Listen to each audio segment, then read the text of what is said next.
Let's learn how do we divide the number 230 by 10 using the long division method.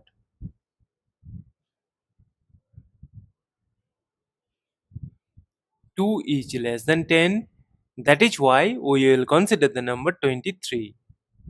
We know that 10 times 2 is equal to 20. Subtract, we get 3. Now this 3 is less than 10.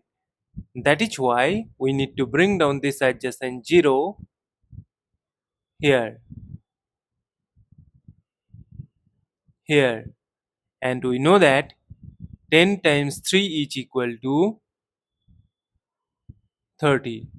Subtract, we get 0.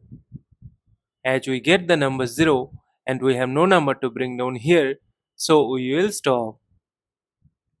Therefore, 230 divided by 10 is equal to 23.